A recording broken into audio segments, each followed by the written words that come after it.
রাত প্রায় 12টা বাজে। রাস্তা দিয়ে একা একা হেঁটে বাসায় ফিরছে তানহা। আজ ডিউটি থেকে আসতে একটু লেট হয়ে গেছে তার। তার মধ্যে আবার আসতে আসতে গাড়িটাও নষ্ট হয়ে গেছে।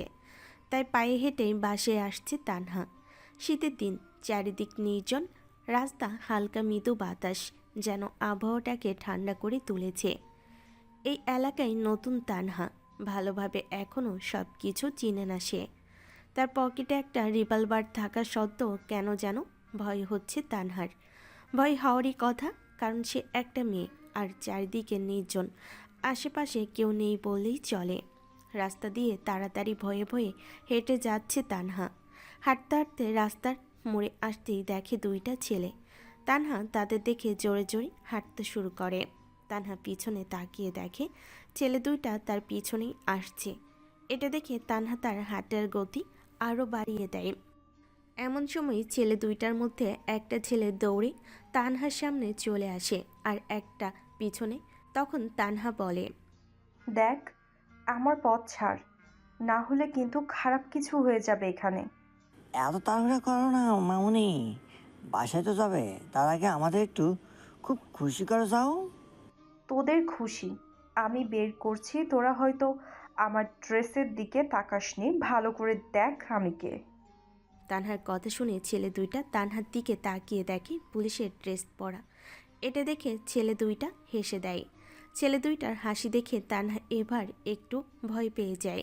তখন একটা ছেলে বলে, মামুনি, দেখছি পুলিশের ড্রেস পরে আমাদের ভয় দেখাচ্ছে। মামুনি হয়তো এই এলাকায় নতুন। যাক, জীবনে প্রথম কোনো পুলিশ মেয়েকে এত রাতে পেলাম। এটা বলে ছেলে দুইটা হাসতে থাকে। তানহা ছেলে দুইটার হাসি দেখে বুঝে যায় এরা এত সহজে তাকে ছাড়বে না। তাই তানহা তার পকেট থেকে তার রিভলভারটা বের করে। তানহা রিভলভারটা বের করতে তানহার পিছনে থাকা ছেলেটা তানহার হাতে এক লাথি দেয়, যার ফলে রিভলভারটা অনেক দূরে গিয়ে ছিটকে পড়ে। এটা দেখে তানহা অনেক ভয় পায়। তানহা কি করবে কিছু বুঝতে পারছে না। সে একা দুইটা ছেলের সাথে কখনোই পেরে উঠবে না। এমন সময় ছেলে দুইটা হাসতে হাসতে বলে, এবার কি করবে মামুনি? আজ তোমাকে আমাদের হাত থেকে কেউ বাঁচাতে পারবে না। জানোয়ারের বাচ্চা, আমার কাছে আসবি না হলে কিন্তু কুকুরের মতো মরবি তোরা। সালির দেখছি এখনো তেজ দেখাচ্ছে। তোর এই তেজ এখনই ঠান্ডা করছে। আর কি বললি? কুকুরের মতো মরবো? আগে তো একটু মজা করে নে, পরে দেখি কি কাকে মারে। এটা বলে ছেলেটা তানহার গায়ে হাত দিতে যাবে। এমন সময় কোথা থেকে যেন কেউ একজন এসে ছেলেটার মুখ বরাবর ঘুষি মারে। ছেলেটা ঘুষি খেয়ে সাথে সাথেই মাটিতে পড়ে যায়। নাক থেকে ঝরঝর করে রক্ত পড়ছে। তানহা তাকিয়ে দেখে একটা ছেলে দাঁড়িয়ে আছে কালো একটা হুডি পরে। ছেলেটার মুখ হুডির মাস্ক লাগানো, চুলগুলো এলোমেলো হয়ে আছে। তানহা আগন্তুক ছেলেটার দিকে তাকিয়ে আছে আর বোঝার চেষ্টা করছে কে এই ছেলেটা, হঠাৎ কোথা থেকে আসলো আর তাকে বাঁচালো। আগন্তুক ছেলেটার ঘুষি খেয়ে একটা ছেলে এখনও মাটিতে শুয়ে আছে। ওঠার সাহস পাচ্ছে না, নাক দিয়ে অনবরত রক্ত পড়ছে। একটা ছেলের এই অবস্থা দেখে বাকি অন্য যে একটা ছেলে ছিল সে দৌড়ে পালাতে লাগলো। ছেলেটা দৌড়ে পালাচ্ছে, এমন সময় আগন্তুক ছেলেটা তার কোমর থেকে একটা ডেজার্ট ইগল বের করে ছেলেটার মাথা বরাবর শুট করে দেয়। সাথে সাথে ছেলেটার নিথর দেহটা রাস্তার মধ্যে ছিটকে পড়ে। আগন্তুক ছেলেটা এভাবে ছেলেটাকে মেরে ফেলায় তাকে ভয়ঙ্কর লাগছে। তানহা তো সব কিছু দেখে শক হয়ে আছে। সাথে সাথে তানহাও অনেক ভয় পেয়ে যায়, আবার অনেক খুশি হয়, কারণ এদের এভাবেই মরা উচিত। তানহা আগন্তুক ছেলেটার দিকে তাকিয়ে আছে অবাক হয়ে, আর অধীর আগ্রহে তাকিয়ে আছে বাকি ছেলেটাকে কি করে এটা দেখার জন্য। আগন্তুক ছেলেটা এবার নিজে পড়ে থাকা ছেলেটার দিকে তাকায়। আগন্তুক ছেলেটা এবার তার পকেট থেকে একটা টাকার নোট বের করে নিচে পড়ে থাকা ছেলেটার বুকের ওপর ফেলে দেয়। এটা দেখে তানহার নিচে পড়ে থাকা ছেলেটা ভয়ে ভয়ে তাকিয়ে আছে এই আগন্তুক ছেলেটার দিকে। এই ছেলেটা করছে কি, পাগল নাকি? এসব ভাবছে আর জিজ্ঞাসার সূচক দৃষ্টিতে তাকিয়ে আছে তানহা আগন্তুক ছেলেটার দিকে। আগন্তুক ছেলেটা নিচে পড়ে থাকা ছেলেটার উপর একটা টাকার নোট ফেলে সাথে সাথে কপাল বরাবর শুট করে এবং সাথে সাথে ছেলেটা মারা যায়। শ্যুট করার সাথে সাথে আগন্তুক ছেলেটা সেখান থেকে চলে আসতে লাগে। আগন্তুক ছেলেটা পিছন ফিরে চলে যাচ্ছে, এমন সময় তানহা পিছন থেকে অনেকভাবে ডাকাডাকি করে, কিন্তু আগন্তুক ছেলেটা কোনো কথা না বলে সেখান থেকে চলে যাচ্ছে। তানহা দৌড়ে আগন্তুক ছেলেটার সামনে যায়। তানহা এভাবে আগন্তুক ছেলেটার সামনে যাওয়ায় ছেলেটা থেমে যায়। তখন তানহা বলে, অনেক ধন্যবাদ আপনাকে। আপনি না আসলে। তানহাকে আর কোনো কিছু বলতে না দিয়ে আগন্তুক ছেলেটা তানহার পাশ কাটিয়ে সেখান থেকে চলে যায়। তানহা অবাক হয়ে তাকিয়ে আছে ছেলেটার দিকে। তখন তানহা নিজেই নিজেকে বলে, এটা ছেলে নাকি অন্য কিছু? এত কিছু করে ফেললো মুহূর্তের মধ্যে। কিন্তু একটা কথা পর্যন্ত বললো না, আমার দিকে তাকালো পর্যন্ত না। আজব ছেলে তো। যাক, আমার এত ভেবে কাজ নেই। বাসায় যাই, অনেক রাত হয়েছে। আব্বু আম্মু হয়তো আমার জন্য চিন্তা করছে। এটা বলে তানহা রাস্তায় পড়ে থাকা তার রিভলভারটা তুলে নেয়। রাস্তায় মৃত অবস্থায় পড়ে থাকা ছেলে দুইটার দিকে একবার তাকিয়ে তানহা সেখান থেকে চলে যায়। এদিকে রাত প্রায় 1টা। এর দিকে বাসে ফিরে রাজ ডুপ্লিকেট চাবি দিয়ে দরজা খুলে প্রবেশ করতে দেখতে পাই রাস্তার আম্মু খাবার টেবিলে ঘুমিয়ে আছে, চেয়ারে বসে। টেবিলে মাথা ঠেকিয়ে রাস্তার আম্মুর কাছে গিয়ে হালকা করে ডাক দেয়। রাজের ডাকে তার আম্মু জেগে যায় আর রাজের দিকে তাকিয়ে কোনো কথা না বলে খাবার বেড়ে দিতে লাগে। তখন রাজ বলে, আম্মু, তুমি প্রতিদিন এভাবে আমার জন্য অপেক্ষা করো কেন? অসুস্থ হয়ে যাবে তো। আমার কথা যদি ভাবতি তাহলে প্রতিদিন এত রাত করে বাসায় ফিরতি না, আর আমাকেও আর অপেক্ষা করা লাগতো না। তোমাকে তো বলেছি তুমি খাবার রেখে রুমে গিয়ে ঘুমিয়ে পড়বে। আমি যত রাতে বাসায় ফিরি না কেন, আমি খেয়ে নিব। কেমন খাবি আমার দেখা আছে। আমার হাতে ছাড়া তো নিজের হাতে লাস্ট কবে খাইছিস সেটাও তো তোর মনে নেই মনে হয়। হুম। কি হুঁ? তুই প্রতিদিন এত রাতে বাসার বাইরে কি করিস? আশেপাশে মানুষজন খারাপ ভাবে। দেখো আম্মু, আশেপাশের মানুষজন কি বললো তা নিয়ে আমার যায় আসে না। আমি একদিন না খেয়ে থাকলে তো তারা আমাকে খেতে দিবে না। তাহলে আশেপাশের মানুষজন কি ভাবছে তা আমার দেখার বিষয় না। তোর ভান দেওয়া বন্ধ কর। তোর আব্বু প্রতিদিন রাগারাগি করে, শুধু আমার জন্য কিছু বলে না তোরে। সেদিকে খেয়াল আছে তোর? এই জন্যই তো তোমাকে অনেক ভালোবাসি। তুমি আছো তো আব্বুকে সামলানোর জন্য। জানি তো কত ভালোবাসিস তোরে, বলতে হবে না। এভাবে চলতে থাকলে তোর আব্বুকে আমি আর ম্যানেজ করতে পারবো না প্রতিদিন। তোমাকে ম্যানেজ করতে হবে না। আব্বু আমার দেখা পাইলে তো রাগারাগি করবে, না পাবে আমার দেখা আর না করবে বকাবকি। হয়েছে, এখন চুপচাপ খেয়ে নে, কোনো কথা বলবি না। তোর আব্বু জেগে গেলে আবার রাগারাগি করবে। রাজ আর কোনো কথা বলল না, তার আম্মুকে খাইয়ে দিতে লাগলো। রাজ খাওয়া দাওয়া করে নিজের রুমে চলে গেল। মাথাটা একটু ব্যথা করছে, তাই একটা ওষুধ খেয়ে ঘুমিয়ে পড়ল রাজ। এটা রাজের দৈনিক রুটিন, প্রতিদিন বন্ধুদের সাথে আড্ডা দেওয়া আর গভীর রাতে বাসায় ফেরা এবং তার আম্মুর ভাষণ শুনে খাবার খেয়ে রুমে আসা। রাজের আব্বু আম্মু কিছু বলে না, কারণ আদরের একমাত্র সন্তান বলে কথা। পরের দিন সকাল 10টায় ঘুম ভাঙে রাজের। রাজকে কেউ ডাকতে যায় না, কারণ বাসায় সবাই জানে হাজার ডাকলেও সে উঠবে না। সকাল 10টায় রাজ ঘুম থেকে উঠে ফ্রেশ হয়ে নিচে তাকিয়ে দেখে তার আম্মু টিভি দেখছে। রাজকে নিচে আসতে দেখে তার আম্মু বলল, কি রে, ঘুম ভাঙছে তাহলে? হুম, খাবার দাও, ক্ষুধা লাগছে খুব। তুই বস, আমি নিয়ে আসছি। এই বলে তার আম্মু চলে গেল খাবার আনতে। রাজ বসে বসে কার্টুন দেখতে লাগলো। কিছুক্ষণ পর রাজের আম্মু খাবার নিয়ে আসলে রাজ তার আম্মুর থেকে খাইয়ে নিয়ে বাসা থেকে বের হয়। রাজ বাসা থেকে বের হয়ে 3 রাস্তার মোড়ে চলে গেল। তাকিয়ে দেখে আশেপাশে তার বন্ধুরা নাই। তাই রাজ ফোনটা বের করে ফাহিমকে কল দিল। ফাহিম কলটা রিসিভ করতে রাজ বলল, কিরে মামা, কই তোরা? মামা, আমি আর আবির এক জায়গায় আসি, তুই 20 মিনিট দাঁড়া, আমরা আসতেছি। ঠিক আছে, তাড়াতাড়ি আয়। রাজ ফোনটা কেটে দিয়ে একটা দোকানে চলে গেল।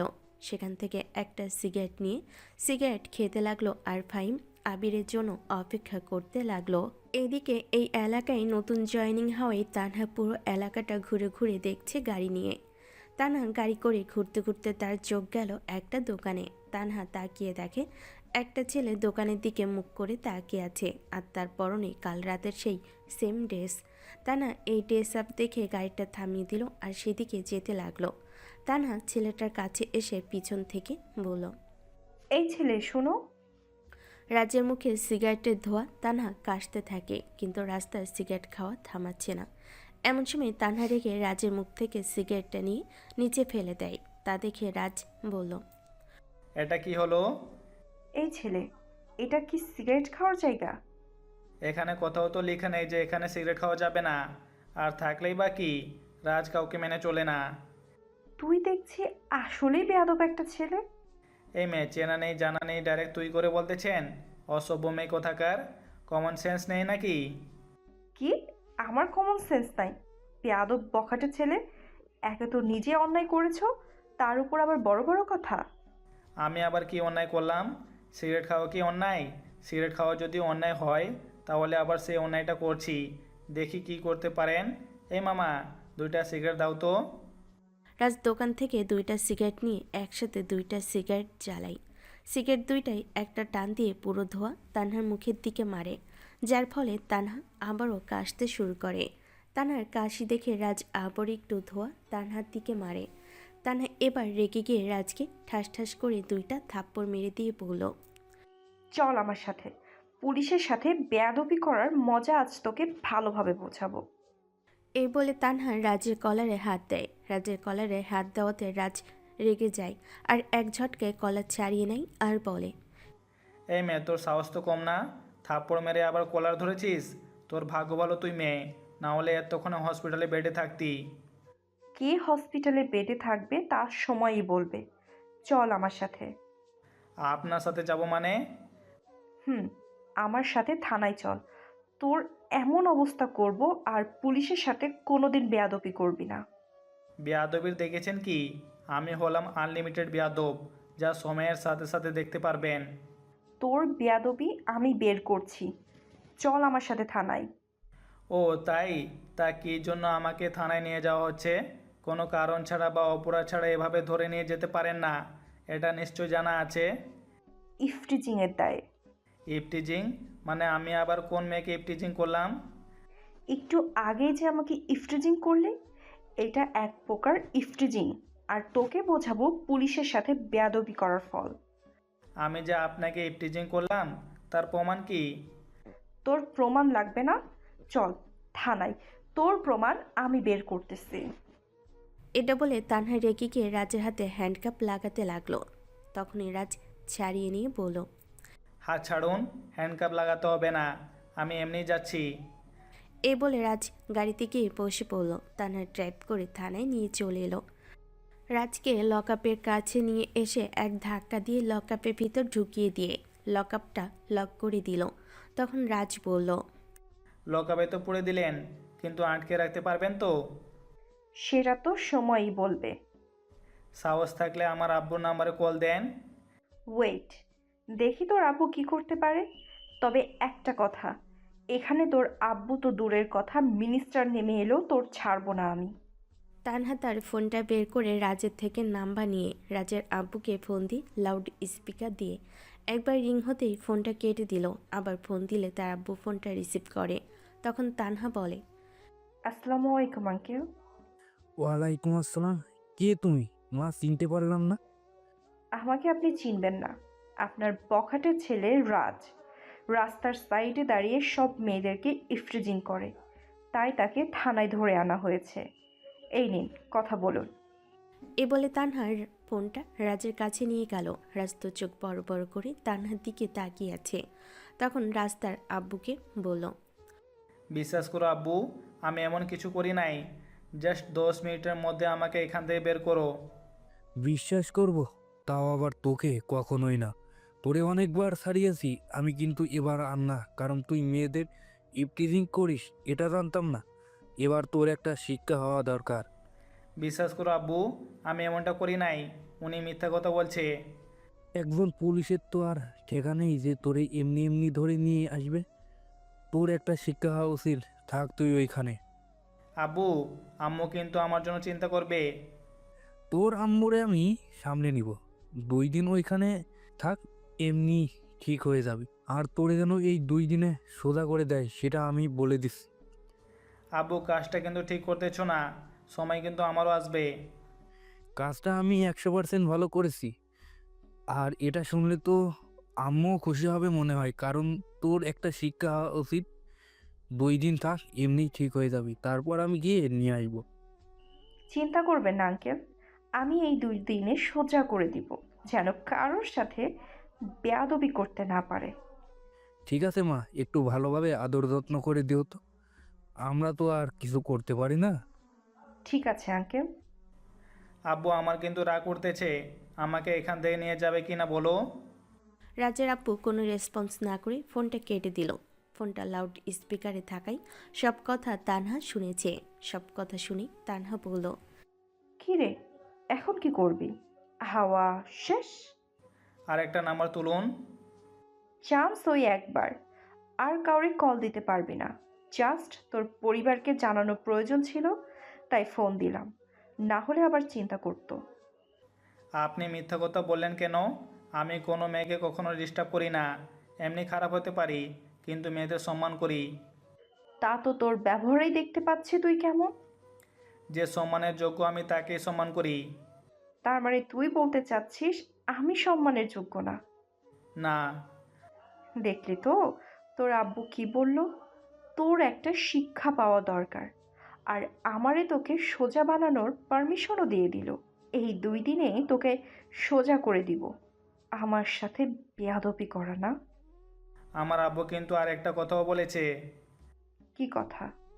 আমাকে ভালোভাবে আদর যত্ন করতে বলেছে। তখন তো থাপ্পড় মেরেছিলেন, গালটা এখনও ব্যথা করছে।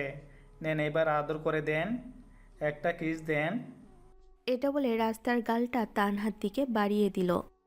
সাথে সাথে তানহা রাজের গালে আবারও থাপ্পড় মারল। তখন তানহা বলল, তোর ভাগ্য ভালো তুই কাল রাতে আমাকে বাঁচিয়েছিস, না হলে তোর এমন অবস্থা করতাম দাঁড়িয়ে থাকার শক্তিটুকু পেতি না। যে মেয়ে দুইটা সাধারণ ছেলের সাথে হাতে রিভলভার থাকা সত্ত্বেও পারে না, সে আবার আমার সাথে পাঙ্গা নেয়। বিষয়টা হাস্যকর। তোর এই হাসি 2 দিনে আমি ছোটাবো, জাস্ট ওয়েট কর। কিন্তু তোরে কাল রাতে দেখে মনে হয়েছিল কেমন ভয়ঙ্কর আর কিন্তু তুই দেখছি একটা অরিজিনাল বখাটে বেয়াদব লুচ্চা। আমি কাল রাতে না থাকলে এতক্ষণে আপনার হয়ে যেত, আর আমি লুচ্চা হলে কাল রাতে আপনার কাহিনী খতম হয়ে যেত। সেই জন্য তো তোকে কিছু বলছি না, কারণ তুই আমার সবচেয়ে দামি জিনিসটা রক্ষা করেছিস। কিন্তু তোরে তো একটু সোজা করতেই হয়। তোর আব্বু পারমিশন বলে কথা। 2 দিন থাক, ঠিক হয়ে যাবি। এই বলে তানহা তার টেবিলে গিয়ে বসল। তানহার টেবিল রাজ স্পষ্ট দেখতে পাচ্ছে সামনে হওয়ায়। রাজ আর কথা বাড়ালো না, কারণ রাজ বুঝে গেছে 2 দিন আগে এখান থেকে বের হওয়া অসম্ভব। রাজ একটা ফোন করলে এখান থেকে বেরিয়ে যেত, কিন্তু সেই সুযোগ আর নেই। কেননা তানহা আর কাউকে ফোন দিবে না, আর রাজের ফোনটাও সে নিয়ে অফ করে রেখে দিয়েছে। রাজ দেওয়ালে হেলান দিয়ে বসে পড়ল। রাজ কিছুক্ষণ বসে থাকার পর তার সামনে তানহা কিছু খাবার নিয়ে এসে বলল, দুপুর তো হয়ে গেছে, নে এগুলো খেয়ে নে। হোয়াট? আমি খাবো এগুলো? এগুলো তো আমাদের বাড়ির কাজের লোকেরাও তো খায় না। এর চেয়ে ভালো খাবার এখানে নাই, আর তোরে সোজা করতে এই খাবারগুলোই যথেষ্ট। এগুলো কেউ খায়? মরে গেলেও খাবো না আমি। এখানে যারা থাকে তারা এই খাবারই খায়, আর তোকেও খেতে হবে।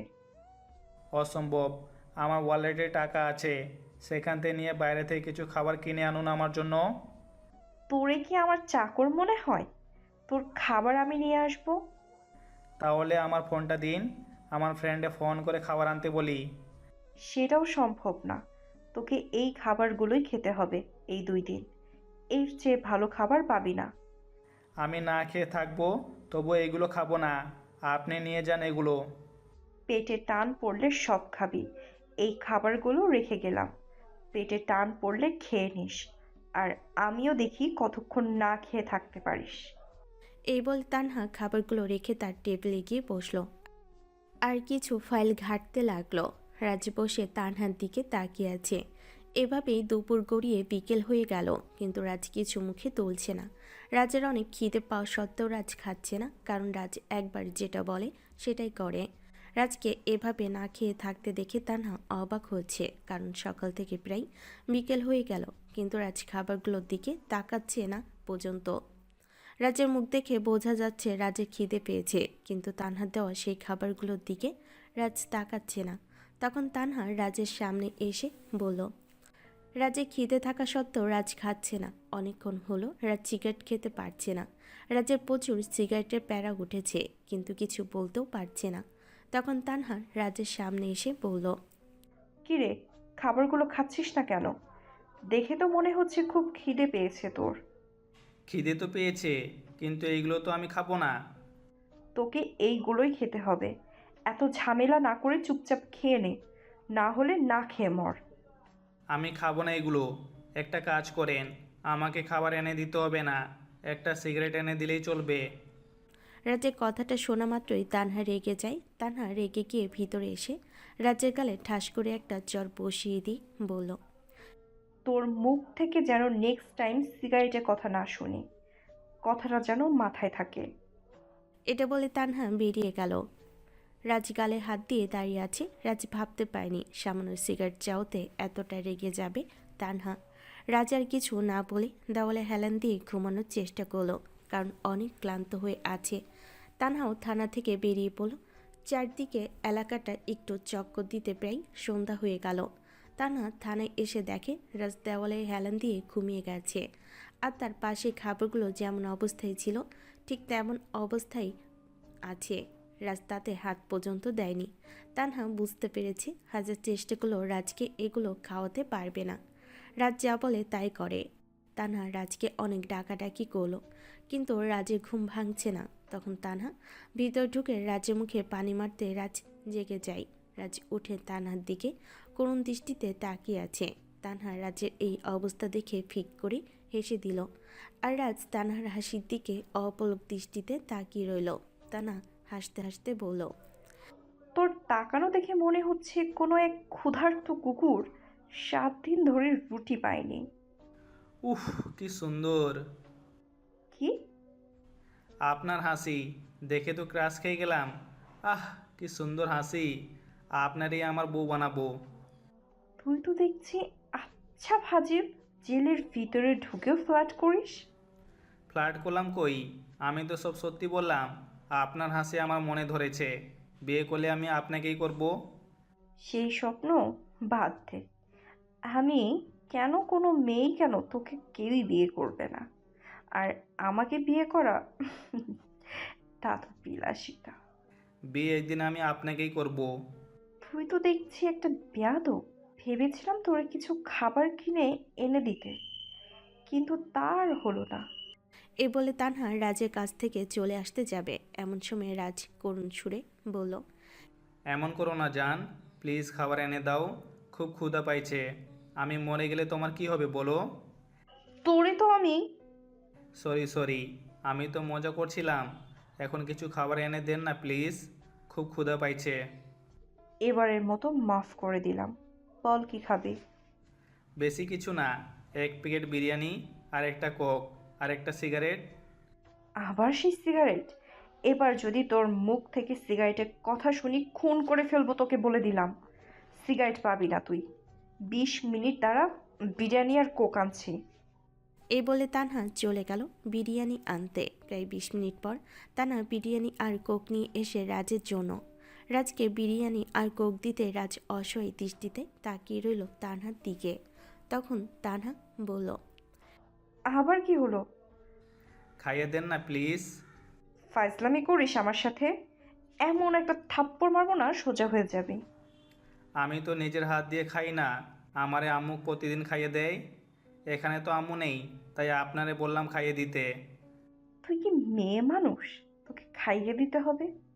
আর তোর আম্মু তোকে খাইয়ে দেয়, এটা আমার বিশ্বাস করতে হবে? বিশ্বাস না হলে আব্বুকে কল দিতে পারেন। ফোন করার প্রয়োজন নেই। চুপচাপ তাড়াতাড়ি খেয়ে নে, না হলে খাবারগুলো নিয়ে চলে যাব। সারা রাত না খেয়ে থাকতে হবে। আমি নিজের হাত দিয়ে খাবো না, আপনি খাইয়ে দিলে খাবো, না হলে না। দেখ, রাগ উঠাবি না, নিজের হাতে খেয়ে নে। না, আমি খাবো না, আমার আম্মুর হাতে খাবো, না হলে আপনার। তোর আম্মুকে এখন আমি কোথায় পাবো? আর আমিও তোকে খাইয়ে দিতে পারবো না। তাহলে আমি খাবো না, নিয়ে যান খাবারগুলো। দেখ, শেষবারের মতো বলছি, বিরক্ত না করে খেয়ে নে। বললাম তো খাবো না। ওকে, না খেয়ে থাক। আমিও আবার কি তোর মতো ছেলের জন্য? এই বলে তানহা বেরিয়ে চলে আসে আর নিজের টেবিলে বসে কাজ করতে থাকে। রাজ ইচ্ছে করে খাচ্ছে না, কারণ সে তানহার হাতেই খাবে ভেবেছে। এভাবেই আরও কিছুক্ষণ অতিবাহিত হয়ে গেল। রাজ অনেকক্ষণ না খেয়ে থাকায় রাজের মাথা ব্যথা করতে লাগলো, তবুও খাচ্ছে না। রাজ অনেকটা সময় না খেয়ে থাকার ফলে মাথা ব্যথা করতে লাগলো। যে মাথা ব্যথা রাজের প্রায় সময় হয়ে থাকে। রাজ একসময় তার দুহাত দিয়ে মাথা চেপে ধরে। তানহা তার টেবিল থেকে দেখতে পায় রাজ দুহাত দিয়ে মাথা চেপে ধরে আছে। তা দেখে তানহা রাজের কাছে এসে বলে, কি, এইভাবে মাথা চেপে ধরে আছিস কেন? সকাল থেকে না খাওয়ার ফলে মাথা ব্যথা করছে। তাহলে না খেয়ে আছিস কেন? খেয়ে নে। না, আমি খাবো না। দেখ, বিরক্ত করবি না। না খেলে অসুস্থ হয়ে যাবি, আর তার পুরো দোষ আমার উপরে পড়বে। আমি কি খেতে চাইছি না নাকি? বলছি তো খাইয়ে দিলে খাবো। তুই তো দেখছি সম্পূর্ণ আলাদা। না খেয়ে অসুস্থ হয়ে যাবি, কিন্তু নিজের জেদ ধরে থাকবি। হুম, আমি একবার যা বলি তাই করি। যে জিনিসটা আমার পছন্দ তা না পেলে আমি কেড়ে নেই। তুই তো দেখছি বাকি অন্যদের মতো না। আমার সাথে অন্য কারো তুলনা দিলে চলবে? আমি অনলি ওয়ান পিস। আমার মতো দ্বিতীয় আর খুঁজে পাবেন না। খুঁজে পাওয়ার দরকার নাই। এইসব ভাবর বাদ দিয়ে চল, হা কর। খাইয়ে দিবেন? না দিয়ে আর উপায় আছে? তুই অসুস্থ হয়ে গেলে সম্পূর্ণ দোষ আমার উপরে আমার হবে। এই তো বুঝতে পেরেছেন। এটা আর একটু আগে বুঝলে আমাকে না খেয়ে থাকতে হতো না। এত কথা না বলে ভালোভাবে বস, আমি খাইয়ে দিচ্ছি। ওকে মাইজান। তানহা রাজের দিকে রেগে তাকালো। রাজ কিছু বলল না, চুপচাপ ভালোভাবে বসে পড়ল। তানহা রাজকে খাইয়ে দিতে লাগলো। তানহা এই প্রথম কাউকে খাইয়ে দিচ্ছে।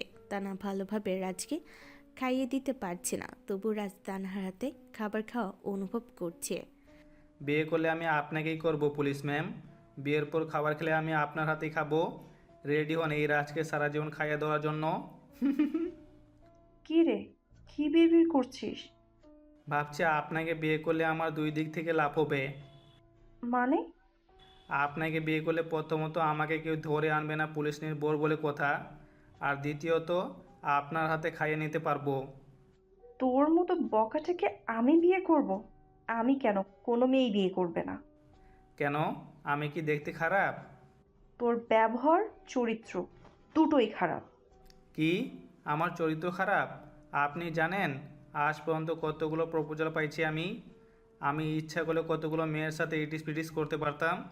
কিন্তু আমার চরিত্র এমন না যে মেয়েদের নিয়ে চিপাই যাব। তোর মতো বকাটাকে আবার প্রপোজ করে? যারা তোর মতো বকাটে প্রপোজ করে তাদের চোখই নাই। আচ্ছা, আমি যদি নিজেকে চেঞ্জ করে ফেলি তাহলে বিয়ে করবেন তো আমায়? না, কেন? জানি না। তাহলে কি জানেন? এইটুকু জানি, এই কয়েকদিনে তোকে শুধরে দিয়ে উচিত শিক্ষা দিব। বেয়াদবি কর আমার সাথে কিভাবে? এইভাবে। আমি যদি নিজে না চেঞ্জ হই তাহলে আমাকে চেঞ্জ করাতে পারবে না কেউ। আর আমি এমনিতেই ঠিক আছি। আমার চেঞ্জ হওয়ার কোনো প্রশ্নই আসে না। ঠিক আছে, আমিও দেখব কতদিন এই এলাকায় বখাটেগিরি করতে পারিস। আমি তো আছি, দেখলে ধরে নিয়ে এসে ডান্ডা মেরে ঠান্ডা করে দিব। ওকে, আমিও চেষ্টা করতে থাকি আপনাকে পটানোর। এই কারণেই আমার রাগ ওঠে মাঝে মধ্যে। থাক, তুই না খেয়ে, আমি আর খাইয়ে দিতে পারবো না। এই বলে তানহা রাজের কাছ থেকে চলে যায়। রাজ একটা মুচকি হাসি দিয়ে বাকি খাবারটুকু নিজের হাতে খেয়ে নেয়। রাত আরও গভীর হতে থাকে। রাত প্রায় 11টা। তানহা তার কাজ শেষ করে বাসায় যাবে, এমন সময় রাজ জোরে তানহাকে ডাক দেয়। তানহা রাজের কাছে গিয়ে দেখে রাজ দেওয়ালে হেলান দিয়ে মাথা দুহাত দিয়ে চেপে ধরে আছে। রাজকে এভাবে দেখে তানহা বলল, কি রে, এইভাবে মাথা ধরে আসছিস কেন? আর এত জোরে ডাকলে কেন? আমার মাথাটা প্রচণ্ড ব্যথা করছে। ফাইজলামি করিস আমার সাথে? একটু আগে না হয় না খেয়ে থাকার জন্য মাথা ব্যথা করছিল, কিন্তু এখন কি জন্য মাথা ব্যথা করছে শুনি? বিশ্বাস করুন, আমার মাথাটা প্রচুর ব্যথা করছে। আমার মাইগ্রেনের সমস্যা আছে, যখন তখন মাথা ব্যথা করে। আমাকে ছেড়ে দিন প্লিজ, আমি বাসায় চলে যাব। আমি এখানে থাকতে পারবো না। তুই এখান থেকে বের হতে পারবি না 2 দিন। আর আগে কেন বলিসনি তোর মাইগ্রেনের মাথা ব্যথা আছে? প্লিজ আমাকে ছেড়ে দিন, আমি আর সহ্য করতে পারছি না। না, তোকে এখানেই থাকতে হবে। তুই 5 মিনিট অপেক্ষা কর, ওষুধ নিয়ে আসছি আমি। ওষুধ খেলে ঠিক হয়ে যাবি। এ বলে তানহা থানা থেকে বেরিয়ে যায়। রাজ আর কিছু না বলে চুপচাপ মাথা নিচু করে দেওয়ালে হেলান দিয়ে বসে থাকে। প্রায় 5 মিনিট পর তানহা ওষুধ আর পানি এনে দেয় রাজকে। রাজ কিছু না বলে ওষুধ খেয়ে চুপচাপ বসে ব্যথা সহ্য করতে লাগলো। তখন তানহা বলল, রাজ ওষুধ খেয়ে চুপচাপ বসে রইল আর মাথা ব্যথা সহ্য করতে লাগলো। তখন তানহা রাজের কাছে এসে বলল, কি রে, আমি কি থাকবো না চলে যাব? আপনার ইচ্ছে। তানহা কিছু একটা ভেবে তার টেবিলে গিয়ে বসে। আস্তে আস্তে রাজের মাথা ব্যথা কমতে থাকে। প্রায় আধা ঘন্টা পর তানহা রাজের দিকে তাকিয়ে দেখে রাজ দেওয়ালে হেলান দিয়ে ঘুমিয়ে গেছে। তানহা রাজের দিকে কিছুক্ষণ তাকিয়ে থেকে বাসার উদ্দেশ্যে বেরিয়ে পড়ে। পরের দিন সকালে রাজের ঘুম ভাঙে তানহার ডাকে। রাজ তানহার দিকে তাকিয়ে সকাল সকাল ক্রাশ খেয়ে যায়, কারণ তানহা একটা নীল শাড়ি, হাতে নীল চুড়ি, ঠোঁটে হালকা লিপস্টিক আর ঠোঁটের নিচে ছোট্ট একটা তিল, সব মিলিয়ে পুরো নীলপরীর মতো লাগছে তানহাকে। রাজ তো হাঁ করে তাকিয়ে আছে।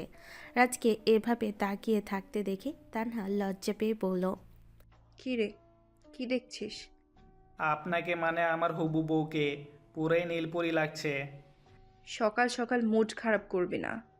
তা পুলিশের ড্রেস বাদে হঠাৎ সকাল সকাল শাড়ি পরে খাই কি? আমাকে ক্রাশ খাওয়ানোর জন্য না? বুঝি বুঝি, সব বুঝি। বাজে কথা বলবি না। একটা জায়গায় যেতে হবে, তাই ছুটি নিলাম আজকে। আর কিছু ফাইলে সাইন করতে হবে। আর তোর সাথে দেখা করতে এলাম। আমার সাথে সকাল সকাল শাড়ি পরে দেখা করতে এলেন? ভালোবাসেন বুঝি? তোকে ছেড়ে দিতে চাইছিলাম, কিন্তু না, থাক। তুই আরও 2 দিন এখানে। চাচাও যেন এখান থেকে বের না হতে পারে আমি না আসা পর্যন্ত। তানহা কনস্টেবলকে কথাটা বলে তার টেবিলে গিয়ে বসে আর কিছু ফাইল ঘাঁটতে থাকে আর সাইন করতে থাকে। তানহা সব কাজ শেষ করে রাজের সামনে এসে দাঁড়ায়। তানহা রাজের সামনে আসতে রাজের চোখ যায় তানহার নাভির দিকে। শাড়িটা হালকা সরিয়ে নাভিটা স্পষ্ট দেখা যাচ্ছে। রাজ তো একধানে মুগ্ধ হয়ে তাকিয়ে আছে। রাজের এভাবে তাকানো দেখে তানহা নিচের দিকে তাকায় এবং রাজ নাভির দিকে তাকিয়ে আছে দেখে তানহা তাড়াতাড়ি শাড়ি দিয়ে তার নাভিটা ঢেকে ফেলে আর অনেক রেগে বলে, কি রে, কি দেখছিস? আপনার নাবি। উফ, কি সুন্দর কিউট লাগছিল। ঢেকে দিলেন কেন? উফ, আর একটু দেখতে দিন না। তানহা রাজের কথা শুনে আরও রেগে যায়। ঠাস ঠাস করে 2টা থাপ্পড় মেরে দেয় রাজকে। রাজ গালে হাত দিয়ে তাকিয়ে আছে। তখন তানহা বলে, ভাবছিলাম চাচাকে টাকা দিয়ে যাব তোকে খাবার কিনে এনে দেওয়ার জন্য, কিন্তু না। আমার সাথে লুচ্চামি করার শাস্তি হচ্ছে তোকে আজকে ওই খাবারগুলো খেতে হবে। এটা লুচ্চামি না, এটা হলো হবু বউয়ের প্রতি রোমান্টিকতা। এই কে, কিসের হবু বউ? এই যে আপনি, আমি তো বিয়ে করলে আপনাকেই করব। সেই অনুযায়ী আপনি আমার হবু বউ। এবার শাড়িটা একটু সরান, আপনার নাভিটা একটু দেখি। উফ, সব তো আমারই সম্পদ।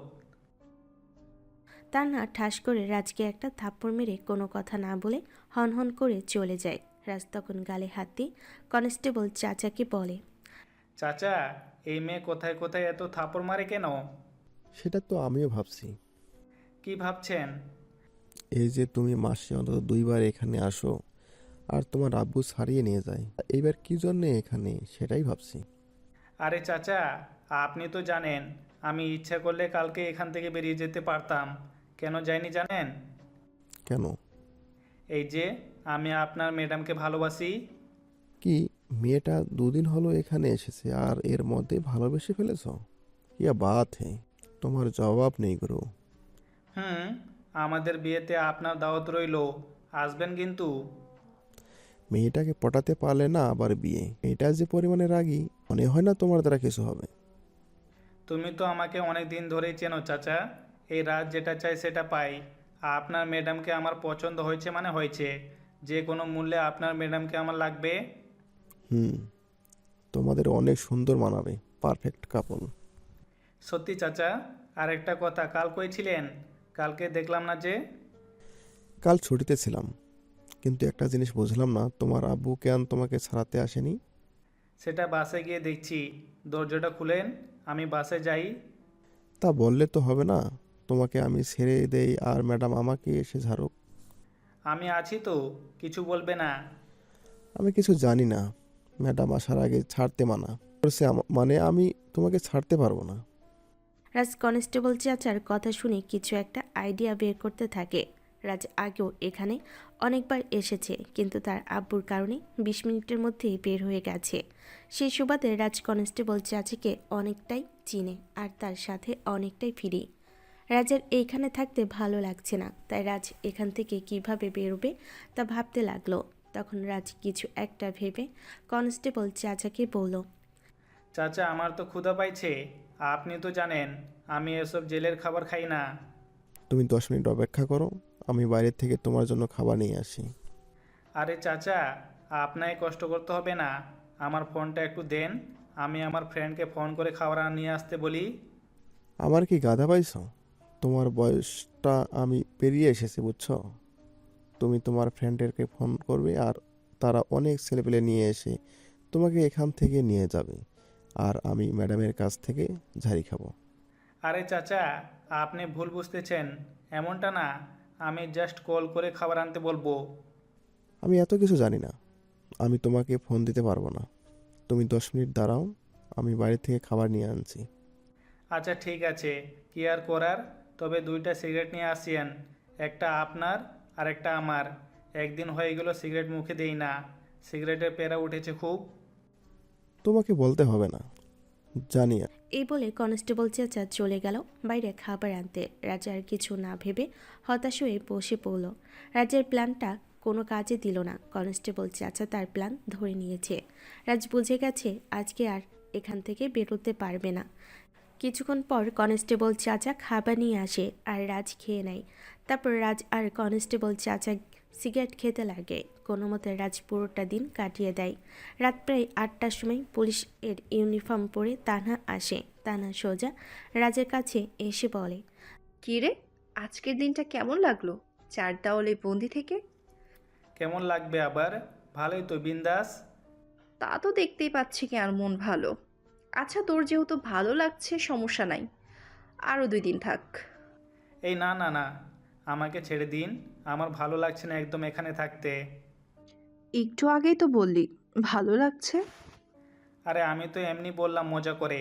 আমাকে ছেড়ে দিন প্লিজ, আমি বাসায় যাব।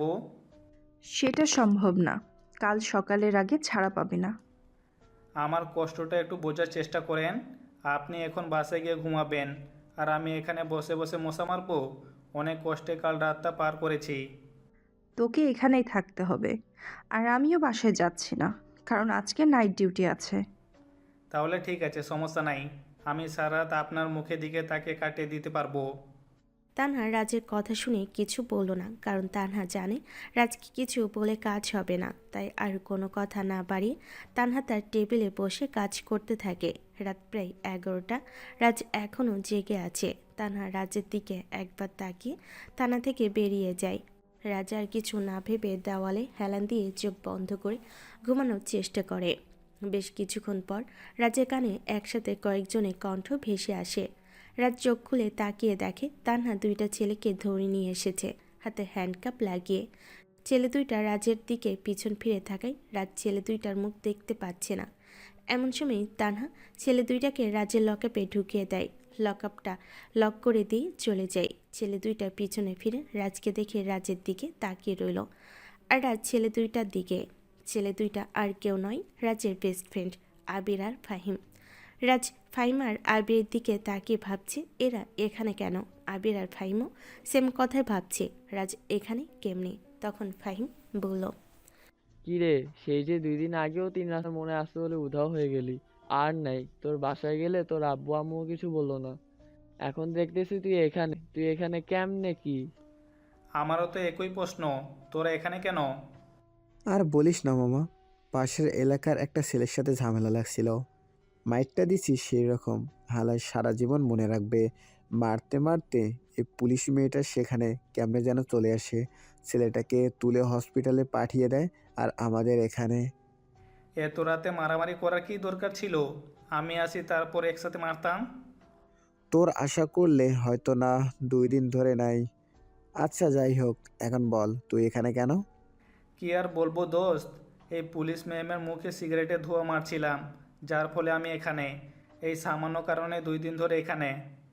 তা না হয় বুঝলাম, কিন্তু তোর আব্বু তোরে সারিয়ে নিয়ে যায়নি কেন? আর আমাদের একটা ফোন করলে তো হয়ে যেত। আব্বু ইচ্ছা করেই আমাকে ছাড়িয়ে নিয়ে যায়নি। এই পুলিশ মেয়েটা বানিয়ে বানিয়ে অনেক মিথ্যা কথা বলেছে, যার কারণে আব্বু রেগে আমায় ছাড়াতে আসেনি। একবার এখান থেকে বের হই, এই পুলিশ মেয়েটাকে দেখে নিব আমি। পরে দেখিস, আগে এখান থেকে কেমনে বের হবি সেটা ভাব। সামান্য মুখে ধোঁয়া মারাতে আমি 2 দিন ধরে এখানে। তাহলে ভাব, তোরা মারামারি করেছিস, কতদিন থাকবি এখানে? আমি তো কাল সকালে বেরিয়ে যাব, আমার কোনো চিন্তা নেই। আমাদের এখান থেকে বের না করলে তোর খবর আছে, কালকে আমাদেরকেও এখান থেকে বের করবি যেমনি হোক। আগে কাল সকালে আমি বের হই, তারপর তোদের বের করে নিব, সমস্যা নাই। বের হতে পারলে এই মেয়েকে আমি দেখে নিব। শোধ নেওয়ার চিন্তা ভাবনা বাদ দে, তোর ভাবি লাগে। ভাবি লাগে মানে? আমার তো কোনো ভাই নাই, ভাবি লাগে কেমনে? আব্বে হালা, আমার বউ মানে তোর ভাবি। এই পুলিশনের উপর আমি ক্রাশ খাইছি। দেশে এত মেয়ে থাকতে শেষে কিনা পুলিশের উপর ক্রাশ খাইলি? যাই হোক মামা, ভাবিরে কিন্তু আমার পছন্দ হয়েছে। কোন দিক দিয়ে? আরে মামা, ভাবি হিসেবে তোর সাথে মানাবে ভালো, তবে রাগ একটু বেশি। তাহলে ঠিক আছে, বন্য নজরে দেখবি। এইটা মানতে পারলাম না দোষ। তোর বউ মানে আমার বউ, আমার বউ মানে তোর ভাবি। কি বললি আবার বল। তোর বউ মানে আমার বোন, আর আমার বউ মানে তোর বউ। এইবার ঠিক আছে। এই তোরা লুচ্চামি বাদ দে, অনেক রাত হয়ে গেছে, একটু ঘুমাই সবাই মিলে। এখানে কেমনে ঘুমাবো ভাই? তাহলে চিন্তা কর কিভাবে আমি রাতে ঘুমাইছিলাম এখানে।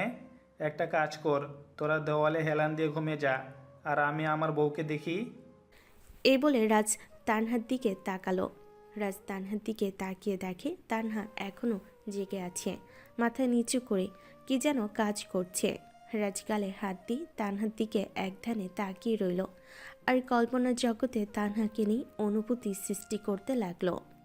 তানহা কাজ করতে করতে মাথা তুলে তাকিয়ে দেখে রাস্তার দিকে একধানে তাকিয়ে আছে, গালে হাত দিয়ে। তানহা উঠে রাজের কাছে গিয়ে রাজকে বলল।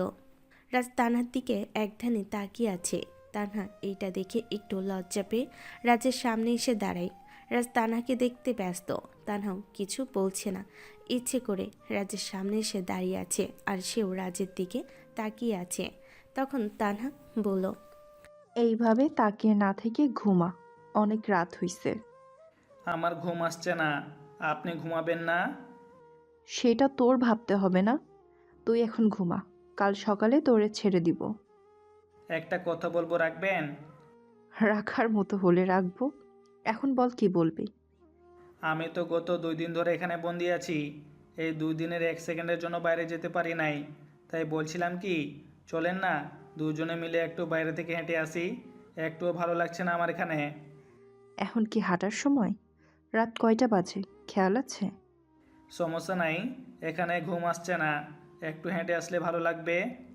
তোকে নিয়ে বাইরে বের হলে যে তুই পালিয়ে যাবি না বা আমার কিছু করে বসবি না, তা কিভাবে বিশ্বাস করব?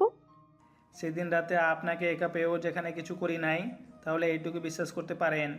আজকেও কিছু করব না। আর আমি কিছু করলে আপনার কাছে তো রিভলভার আছেই, সাথে সাথে শ্যুট করবেন, কোনো সমস্যা নেই। আচ্ছা ঠিক আছে, করলাম তোকে বিশ্বাস, তবে এই বিশ্বাসের সুযোগ নিয়ে বিশ্বাসঘাতকতা করিস না। এটা বলে তানহা লকআপটা খুলে দেয়। রাজ বাইরে বেরিয়ে আছে। তারপর তানহা আর রাজ বাইরে হাঁটতে বের হয়। প্রায় 2 দিন পর রাজ বাইরে বের হয়ে অনুভব করে, তার মনে হয় সে 2 বছর ধরে জেলের ভেতরে ছিল। রাজা তানহা রাস্তার সাইড ধরে আশেপাশে হাঁটছে। রাজের তো এক অন্যরকম অনুভূতি ফিল হচ্ছে। রাজ কখনো গভীর রাতে এভাবে হাঁটেনি। তারপর আবার গ্রাসের সাথে হাঁটছে রাজ। রাজের মনে এক অন্যরকম অনুভূতি সৃষ্টি হয়। চারিদিক আবছা আলোয় পুরো অন্ধকার। রাজের তানহার পাশে হাঁটতে এক অন্যরকম অনুভূতি সৃষ্টি হচ্ছে, যা কখনো এর আগে ফিল করেনি রাজ। রাজ ভালোভাবে প্রিয় মানুষটির সাথে নির্জন রাতে হাঁটার মুহূর্তটা উপভোগ করছে। তানহারও খারাপ লাগছে না এত রাতে এভাবে হাঁটতে। তানহা আনমনে হাঁটতে থাকে আর কিছু একটা ভাবতে থাকে। এমন সময় রাজ তানহাকে উদ্দেশ্য করে বলল, আচ্ছা, আমাকে আপনার কেমন লাগে? পিচ্ছি দুষ্টু একটা বখাটে ছেলে। আমি পিচ্ছি না, বুঝেছেন? আপনার থেকেও লম্বা আছি। হয়তো আপনি বয়সে আমার থেকে বড়, কিন্তু কেউ আমাদের একসাথে দেখলে ভাববে আমি আপনার চেয়ে 1-2 বছর বড়। বুঝেছেন? নিজেই তো পিচ্ছি বাচ্চাদের মতো। বুঝি না আপনাকে পুলিশে চাকরি দিয়েছে কেডা? হালাই কি অন্ধ নাকি? পিচ্ছি একটা মেয়েকে চাকরি দিয়েছে, এ নাকি গুন্ডা মাস্তান পিটাবে। ভাবতেও অবাক লাগে। এই পিচ্ছি, আমাকে কোন দিক দিয়ে পিচ্ছি লাগে বলবি? নিজেই তো এক পিচ্ছি, আবার আমারই পিচ্ছি বলতে আসছে। পিচ্ছি বলবো না তো কি বলবো? আপনি তো হাইটে আমার চেয়ে ছোট। কই ছোট? তোর ঘাড় বরাবর উচ্চতা। আমার যে উচ্চতাকে বলা হয় পারফেক্ট উচ্চতা, যেখানে একজন স্ত্রীর স্বামীর কাঁধ বরাবর মাথা হওয়া উচিত। এখন তুই যদি তাল গাছের মতো লম্বা হয়ে উঠিস, সেখানে আমি কি করব? তাহলে আমরা পারফেক্ট কাপাল। চলেন এখনই বিয়ে করে ফেলি তাহলে। ঠিক এই কারণেই আমার রাগ ওঠে, আর আমার হাতে থাপ্পড় খাস। তানহার কথা শুনে রাজ গালে হাত দিয়ে দাঁড়িয়ে রইল। তানহা রাজের দিকে তাকিয়ে দেখে রাজ গালে হাত দিয়ে দাঁড়িয়ে আছে। এটা দেখে তানহা কিছু বলল না, সামনের দিকে হাঁটতে থাকে। রাজও তানহার পিছন পিছন হাঁটতে থাকে। দুজনে হাঁটছে আর কথা বলছে। এমন সময় রাজা তানহার সামনে চলে আসে 2টা কুকুর। তানহা তো হালকা ভয় পেয়ে যায়। রাজ তো ছোটবেলা থেকেই কুকুরকে অনেক ভয় পায়, কারণ ছোটবেলায় তাকে একটা কুকুর কামড়ে নিয়েছিল। রাজ সামনে কুকুর দেখে কাঁপতে কাঁপতে তানহার কোলে লাফ মেরে উঠে পড়ল। তানহা নিজেকে সামলাতে না পেরে দুজনেই মাটিতে পড়ে গেল। তানহা নিচে আর রাজ তার উপরে। তানহার রাজকে রাগ দেখিয়ে পড়ল, এই উঠ আমার উপর থেকে। না, উঠবো না। আগে এই কুকুরকে এখান থেকে তাড়ান। আমি কুকুরকে খুব ভয় পাই। আমি একটা মেয়ে হয়ে যেখানে ভয় পাচ্ছি না, সেখানে তুই একটা দামড়া ছেলে হয়ে ভয় পাচ্ছিস? ছোট্টবেলায় একবার কামড়ে নিয়েছিল, তখন থেকে অনেক ভয় পাই। যে রাস্তায় কুকুর থাকে সেই রাস্তায় আমিও ভয়ে যাই না। প্লিজ কিছু একটা করুন। সর আমার উপর থেকে বলছি। না, সরবো না। তানহা রাজকে ধাক্কা দিয়ে সরিয়ে দেয় আর উঠে দাঁড়ায়।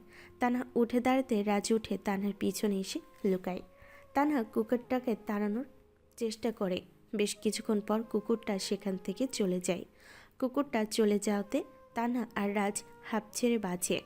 তানহা অনেক ভয় পেয়ে গেছিল বললেই চলে। তারপর তানহা আর রাজ সামনের দিকে হাঁটতে থাকে। দুজনেই চুপচাপ হাঁটছে। চারিদিকে আবছা আলোয় হালকা করে অন্ধকার হয়ে আছে। এই আবছা আলোয় তানহাকে অসম্ভব সুন্দর লাগছে। রাজ বারবার তানহার দিকে তাকাচ্ছে আর সামনের দিকে হাঁটছে। তখন রাজ বলল, আচ্ছা, আপনার কি মনে হয় আমি ভালো না খারাপ? কে তুই? তুই আসলে বেশি খারাপ না, তবে ভালো বলা যায় না। তুই আসলে একটা বখাটে। এই সবসময় বোখাটে বোখাটে করবেন না তো, খারাপ লাগে। বাহ, বখাটের আবার ভালো লাগা খারাপ লাগা আছে নাকি? তা কি কি ভালো লাগা খারাপ লাগা একটু শুনি। বোখাটে বলতে তাদের বোঝায় যারা রাস্তাঘাটে মেয়েদের ডিস্টার্ব করে, যাদের কারণে মেয়েদের চলতে বা বাড়ির বাইরে বেরোতে ভয় হয়, তাদের বলে বোখাটে। আমরা তো কখনো কোনো মেয়েকে ডিস্টার্ব করি না। ডিস্টার্ব করা তো দূরের কথা, তাকাই পর্যন্ত না। আমরা তো আমাদের মতো রাস্তার মোড়ে দাঁড়িয়ে আড্ডা দেই। মোড়ে দাঁড়িয়ে আড্ডা দিলেই কি মানুষ বোখাটে হয়ে যায়? আর মাঝে মধ্যে একটু একটু মারামারি করে থাকি। কেউ যদি ঝামেলা সৃষ্টি করে মারতে আসে, আমরা কি মার খাবো নাকি? আমরাও ঝেড়ে দেই। তারপরেও কিছু মানুষ আমাদের দেখতে পারে না, কুত্তার মতো পিছনে ঘেঘেউ করে। যখন সামনাসামনি না বলে পিছন থেকে বোখাটে বলে, তখন খারাপ লাগে। হুম, বুঝলাম। এখন ভালো লাগাগুলো একটু বলো শুনি। ভালো লাগা বলতে মানুষ হিসেবে কাউকে ভালোবাসা বা কাউকে ভালো লাগার অধিকার। আমাদেরও তো কাউকে ভালোবাসার অধিকার আছে, কিন্তু কি করার? ওই যে মানুষ বলে বোখাটে, কথাটা যেমন আপনি বলেছিলেন।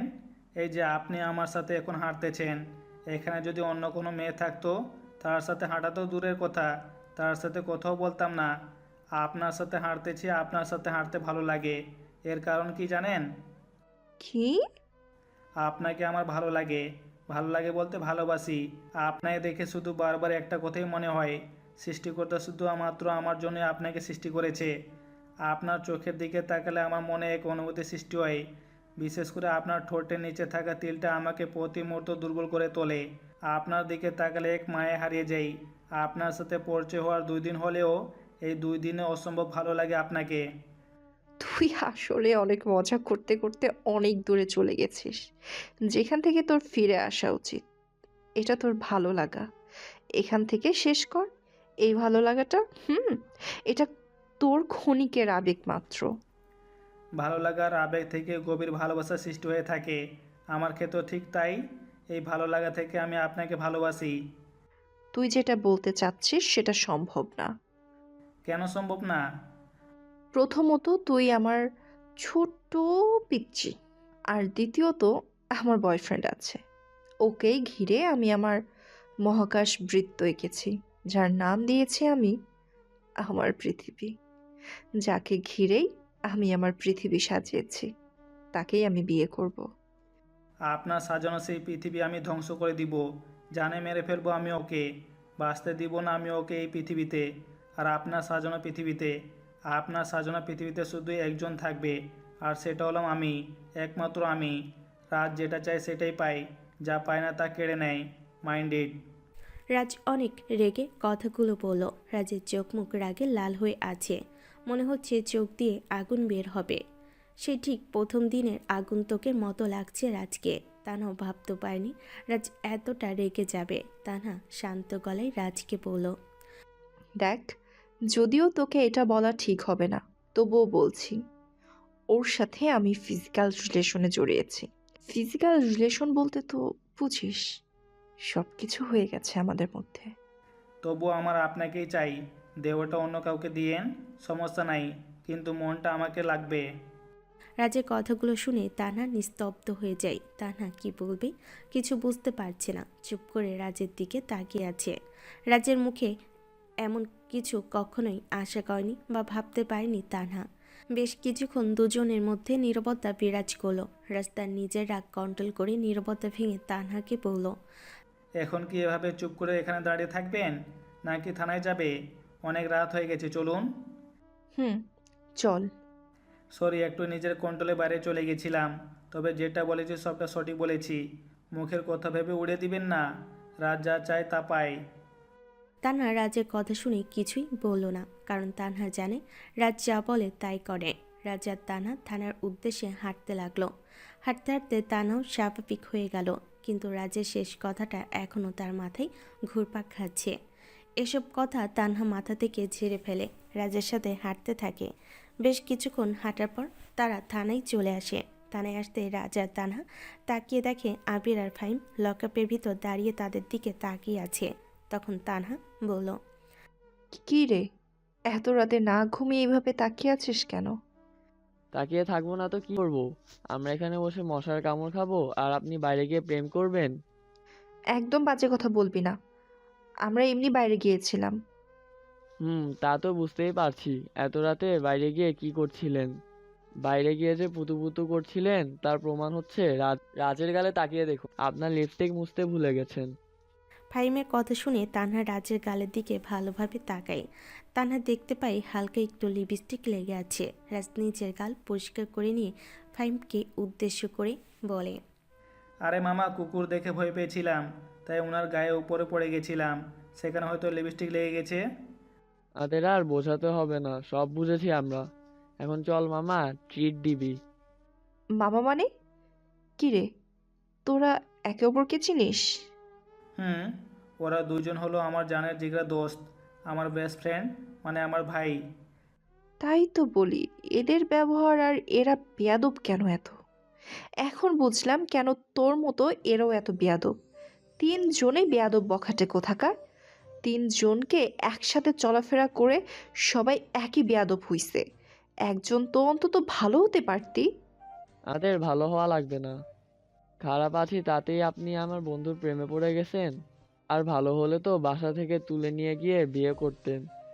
এই, তোরেও না বললো না, আমি বললাম যে আমরা একে অপরের সাথে প্রেম করি। আমাদের বলা লাগ না, আমরা জানি। তাই জন্যই তো একটু আগে বাইরে গিয়ে লুতুপুতু করে আসলেন। তোরা দেখতেছি সবই একরকম জেদি, কোনো কিছুই বুঝতে চাস না। এখন এসব কথা বাদ দেন।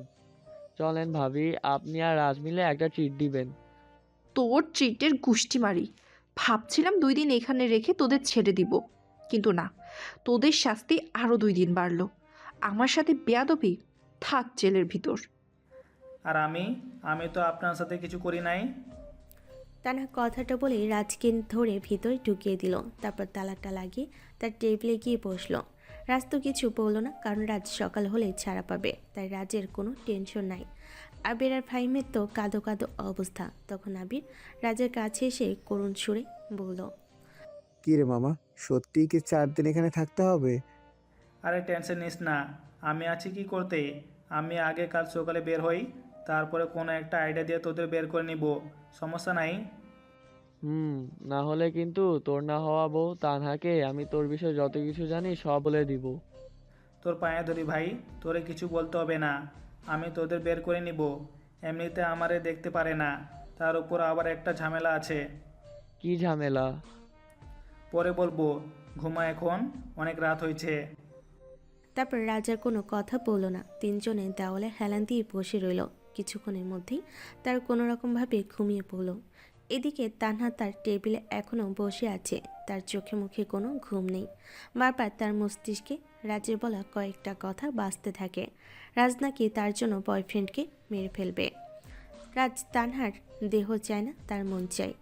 এই দুইটা কথা তানহার মস্তিষ্কে বারবার বাজতে থাকে। তানহা তার টেবিল থেকে উঠে জেলের সামনে আসে। তানহা তাকিয়ে দেখে রাজ ঘুমিয়ে আছে। তানহা কিছুক্ষণ রাজের দিকে তাকিয়ে থেকে একটা মুচকি হাসি দিয়ে সেখান থেকে চলে আসে। পরের দিন সকালে রাজকে ছেড়ে দেয় তানহা। রাজ আবির আর ফাহিমের দিকে তাকিয়ে দাঁত কেলিয়ে একটা হাসি দিয়ে সেখান থেকে চলে এলো, তার ফোন আর ওয়ালেট নিয়ে। রাজ থানার বাইরে বের হতেই চারিদিক থেকে আলো এসে রাজের চোখে লাগলো। 2 দিন পর আজ দিনের আলো দেখলো রাজ। এই 2 দিন রাজ কোথায় ছিল ভাবতেই অবাক লাগে তার। রাজ তার ফোনটা হাতে নিয়ে দেখে ফোনটা বন্ধ হয়ে আছে। তাই রাজ ফোনটা পকেটে রেখে ওয়ালেটটা দেখতে থাকে সব ঠিকঠাক আছে কিনা। রাজ ওয়ালেটে তাকিয়ে দেখে সব ঠিক থেকেও ঠিক নেই। রাজ দেখতে পায় কার্ডসহ সব কিছু আছে, কিন্তু ক্যাশ 10,000 টাকা ছিল, যেটা নাই। ওয়ালেটের কোণে শুধু কয়েকটা কয়েন পড়ে আছে। রাজ এটা দেখে বুকে হাত দিয়ে থানার ভিতর ঢুকে যায়। রাজকে আবার থানার ভিতরে ঢুকতে দেখে তানহা বলল, কিরে, তোরে না ছেড়ে দিলাম, তোর কি আবার জেলের ভিতর থাকার ইচ্ছে হইছে না? আমার বুক কই? না মানে আমার টাকা কই? তোর টাকা মানে? আমার ওয়ালেটে 10,000 টাকা মতো ছিল, সেগুলো কই? এখানে তো একটা কয়েন ছাড়া কিছু নেই। তুই যে কাল রাতে পরশু রাতে বিরিয়ানি আর কোক খেলি, মনে নেই? কি? কোক আর বিরিয়ানির দাম 10,000 টাকা নাকি? হুম, সেই রাতে কোক আর বিরিয়ানির দাম বেড়ে 10,000 টাকা হয়েছিল। বিরিয়ানি আর কোকের দাম দোকানদার বাড়িয়েছিল নাকি আপনি? আপনি কি পুলিশ মাইরি? সেকেন্ডে আমার 10,000 টাকা মেরে দিলেন। আপনি তো দেখতেছি ইন্টারন্যাশনাল ঘুষখোর। এই চুপ কর, এখন যা এখান থেকে, না হলে আবার ভরে দিব। আচ্ছা যাই হোক, 10,000 টাকা এগিয়ে রাখলাম তাহলে। এগিয়ে রাখলি মানে? বাসুরাতে তো মোরানা দিতেই হবে, সেখান থেকে 10,000 টাকা এগিয়ে রাখলাম। তোরে তো আমি। তানহা তার টেবিল থেকে ওঠা মাত্রই রাজ দিল এক ভোঁদড়। এক দৌড়ে সোজা থানার বাইরে। তারপর রাজ একটা সিগারেট ধরিয়ে নিয়ে বাসার উদ্দেশ্যে হাঁটা দেয়। কিছুক্ষণের ভিতরে রাজ বাসায় চলে আসে। কলিং বেলে চাপ দিতেই তার আম্মু এসে দরজা খুলে দেয়। রাজের আম্মু রাজকে দেখে কিছু বলতে যাবে, তার আগে রাজ ভিতরে চলে যায়। রাজ ভিতরে গিয়ে দেখতে পায় তার আব্বু ড্রয়িং রুমে বসে খবরের কাগজ পড়ছে। রাজের আব্বু ড্রয়িং রুমে বসে কাগজ পড়ছিল। এমন সময় তিনি তাকিয়ে দেখেন রাজ তার দিকে আসছে। এটা দেখে তিনি খবরের কাগজ দিয়ে মুখের এক সাইড ঢেকে নিয়ে তিনি তার রুমের দিকে যেতে থাকে। তিনি মুখ ঢেকে লুকিয়ে তার রুমে যাচ্ছিল। এমন সময় কেউ একজন তার সামনে এসে দাঁড়ায়। তিনি মুখের দিকে তাকিয়ে দেখে রাজ ওনার সামনে এসে দাঁড়িয়ে আছে। কথায় আছে না, যেখানেই ভয় সেখানেই সন্ধ্যা হয়। রাজের আব্বু সামনে রাজকে দেখে ঝাড়ি খাওয়ার জন্য প্রস্তুত হয়। তখন রাজ অবাক করে দিয়ে তার আব্বুকে জড়িয়ে ধরে। সব কিছু রাজের আব্বুর মাথার উপর দিয়ে যাচ্ছে, কারণ যেখানে রাজকে ছাড়াতে না যাওয়াই ঝাড়ি খাওয়ার কথা, সেখানে রাজ উল্টো জড়িয়ে ধরেছে। তখন রাজের আব্বু অবাক হয়ে বলল, কিরে, 2 দিন জেলে থেকে পাগল হয়ে গেলে নাকি? আরে আব্বু না। তাহলে যেখানে আমাকে ঝাড়ি খাওয়ানোর কথা সেখানে জড়িয়ে ধরেছিস, কাহিনী কি বলতো? আব্বু তোমাকে অনেক ধন্যবাদ আমাকে ছাড়াতে না যাওয়াতে। 2 দিন আগেই তো বললি 10 মিনিটের মধ্যে তোকে ছাড়তে, আর তোকে আমি ছাড়াতে যাইনি বলে তুই আমাকে ধন্যবাদ দিচ্ছিস? বিষয়টা কিছুই বুঝলাম না। তুমি ছাড়াতে যাওনি বলেই তো আমি আমার মনের মানুষকে খুঁজে পেয়েছি, তানাকে খুঁজে পেয়েছি, এবং গতকাল রাতে আমি আমার সকল মনের অনুভূতি প্রকাশ করতে পেরেছি। আই লাভ ইউ বাবা। তা না আবার কি? আর কারে কি খুঁজে পেয়েছিস সব কিছু একটু খুলে বলতো। ও, তোমাকে তো বলা হয়নি। তোমাকে 2 দিন আগে থানা থেকে যে মেয়েটি ফোন করেছিল তার নাম হচ্ছে তানা। আর তোমার বৌমা। হোয়াট? বৌমা মানে কি? বিয়ে করে ফেলেছিস? আরে আব্বু না, আমি বিয়ে করিনি। আমি মেয়েটাকে পছন্দ করে ফেলেছি, মানে ভালোবাসি। আর বিয়ে করলে ওই মেয়েটাকেই করব, তাই বললাম তোমার বৌমা। ও ভালোভাবে বলবি তো, আর একটু হলেই তো হার্ট অ্যাটাক করতাম। কিন্তু একটা জিনিস বুঝলাম না, তোকে পছন্দ করলো কিভাবে? তোর মতো বখাটে ছেলেকে কেউ পছন্দ করতে পারে এটা আমায় বিশ্বাস হচ্ছে না। তুমিও এইটাই বললে, বাহ ভালো। যা সত্যি তাই তো বললাম, একটা মেয়ে কেমনে তোকে পছন্দ করবে? ফাজলামি করতেছো আমার সাথে। আর মেয়েটাকে আমি পছন্দ করি, মেয়েটা আমাকে না। জানতাম তোকে কেউ পছন্দ করতে পারে না। আমি এত কিছু জানি না। মেয়েটাকে আমার লাগবে মানে লাগবে। আজ পর্যন্ত তুই যা চেয়েছিস আমি তোকে তাই দিয়েছি। এটা কি কোনো জিনিস পাইছিস লাগবে মানে লাগবে? মেয়েটা যদি রাজি না হয় তাহলে কিভাবে এনে দিব তোকে? আমি কিছু জানি না। আমি বিয়ে করলে এই মেয়েকেই করব। তোমরা ওর ফ্যামিলির সাথে কথা বলো। কেমন কথা বলবো? তুই কি কোনো জব করিস যে একটা মেয়ের বাপ তোকে মেয়ে দিবে? সারাদিন তো বন্ধুদের সাথে আড্ডা দিয়ে বেড়াস, আর রাতে বাড়ি ফিরিস। এটা বললে তো কোনো মেয়েই তোকে দিবে না কেউ। আমি কিছু জানি না। আমার এই মেয়েকে লাগবে মানে লাগবে। আচ্ছা একটা কাজ কর, তুই অফিসে বস, আমি এবার রেস্ট নিই। তুই অফিসে বসলে তো আমি মেয়েটার আব্বু আম্মুর সাথে কথা বলতে পারি। আমি পারবো না অফিসে বসতে। আমি এমনি ঠিক আছি বিন্দাস। হুম, তুই এভাবে বগাটেদের মতো চলাফেরা কর। আমি মেয়েটার বাসায় বিয়ের প্রপোজাল নিয়ে যাই, তারপর আমাকে বাটা স্যান্ডেল দিয়ে পিটাক। তুমি বিয়ের প্রপোজাল নিয়ে যাবে কি না? না, আমি পারবো না। আগে তুই অফিসে বস, কয়েক মাস যাক, তখন তো বলতে পারবো। ছেলে এই করে সেই করে, তারপর বিয়ের প্রপোজাল নিয়ে যেতে পারি। তাহলে তুমি বিয়ের প্রপোজাল নিয়ে যাবে না? না, তুই যদি অফিসে বসিস তাহলে আমি প্রপোজাল নিয়ে যাব, তার আগে না। তাহলে ঠিক আছে। আমি যদি মেয়েটাকে কোনো মতে রাজি করাতে পারি, বা মেয়েটা যদি আমাকে পছন্দ করে, তাহলে কিন্তু আমি মেয়েটাকে নিয়ে ভাগবো। তখন কিছু বলতে পারবা না। তোর কথা শুনে হাসি পাচ্ছে। তোর এই করবে কোনো মেয়ে পছন্দ? তোর মতো বখাটে ছেলেকে কেউ ভালোবাসবে, তাও আবার যে সে মেয়ে না, পুলিশ চাকরি করা মেয়ে? বিষয়টা হাস্যকর। তুমি আমার ট্যালেন্ট জানো না আব্বু। আমি যেটা বলি সেটা করে দেখাই। আমি মেয়েটাকে রাজি করাবো মানে মেয়েটা আমাকে ভালোবাসবে। ওকে ফাইন, তোকে যদি মেয়েটা ভালোবাসে তাহলে আমি কথা দিচ্ছি, আমি নিজের মেয়েটার বাসায় তোদের দুইজনের বিয়ের প্রপোজাল নিয়ে যাব। জাস্ট 3 মাসের মধ্যে আমি তোমাকে তানাকে পটিয়ে দেখাবো। আচ্ছা ঠিক আছে, আর যদি না পড়াতে পারিস? তানাকে আমার জীবনে পাওয়ার 2টি মাত্র রাস্তা। প্রথমত হলো তানাকে আমার প্রেমে ফেলা, আমার প্রতি তার ভালোবাসা সৃষ্টি করা। আর দ্বিতীয়ত হলো তার ফ্যামিলিকে রাজি করা। যে কোনো মূল্য হোক, আমার তানাকে চাই মানে চাই। তুই যদি প্রথমটাতে হেরে যাস, তার মানে যদি তোর জন্য ভালোবাসার সৃষ্টি না হয় তখন? তখন তো দ্বিতীয় রাস্তাটা বেছে নিতে হবে। আই মিন তার ফ্যামিলিকে রাজি করাতে হবে। তার ফ্যামিলিকে আমি রাজি করাতে পারি, তার আগে তোকে অফিসে বসতে হবে, আর আমার সব দায়িত্ব তোকে বুঝে নিতে হবে। যদিও আমি প্রথমটাতেই জিতে যাব, এই কনফিডেন্স আছে আমার। তারপরেও তোমার শর্তে আমি রাজি, কারণ তানাকে আমার জীবনে লাগবে মানে লাগবে। তুই যদি প্রথমটাতে হেরে যাস, মানে তানহা নামের মেয়েটা যদি তোকে না ভালোবাসে, তাহলে আমার সব দায়িত্ব তোকে বুঝে নিতে হবে, আর তোর সাথে তানহা নামের মেয়েটার বিয়ে দেওয়ার দায়িত্ব আমার। ওকে ডান। তবে তার আগে আমাকে ছোট একটা বাধা টপকাতে হবে। কি বাধা? সেটা তোমার জানতে হবে না। তুমি শুধু চেয়ে চেয়ে দেখো সামনে কি হয়, আর আমি কিভাবে তানাকে রাজি করাই আর আমার প্রতি তার ভালোবাসা সৃষ্টি করাই। ওকে দেখবো তোকে কোন মেয়ে ভালোবাসে। তোর হাতে সময় জাস্ট 3 মাস। 3 মাসে যদি তানহা নামের মেয়েটাকে রাজি না করাতে পারিস তো তোকে অফিসে বসতে হবে। কথাটা মাথায় রাখিস। যদিও 100% এটাই হবে, তবুও বলে রাখলাম। হুম। রাজ আর তার আব্বুর সব কথোপকথন রাজের আম্মু মনোযোগ দিয়ে শুনছিলেন। রাজ আর তার আব্বুর কথা শেষ হলে রাজের আম্মু বলল, আমার যদি পছন্দ না হয় তাহলে কিন্তু আমি তোমাদের দুজনকেই বাসা থেকে বের করে দেব। আরে আম্মু, হবে হবে, তোমার পছন্দ হবে। তাহলে একদিন বাসায় নিয়ে আসিস, আমি দেখব। আগে তো রাজি করাই, তারপর না হয় বাসা নিয়ে আসবো। তোর প্রতি আমার বিশ্বাস আছে, তুই পারবি, আমার হিরের টুকরো ছেলে। এইভাবেই তো আদর করে করে ছেলেটাকে নষ্ট করিস। তুমি চুপ করো। 2 দিন ছেলেটা আমার জেলে ছিল, তুমি ছাড়িয়ে আনতে যাওনি, সাথে আমাকেও যেতে দাওনি। ছেলেটা আমার 2 দিনে কি খেয়েছে, কেমনে থেকেছে সেই জানে। আহারে, ছেলের জন্য মায়া হয় তাই না? একমাত্র ছেলে আমার, মায়া হবে না? রাজ, তুই রুমে গিয়ে ঘুমা। 2 দিন ঠিক মতো হয়তো ঘুমাতে পারিসনি। তুই ঘুমা, ততক্ষণে আমি তোর পছন্দের খাবার রান্না করি।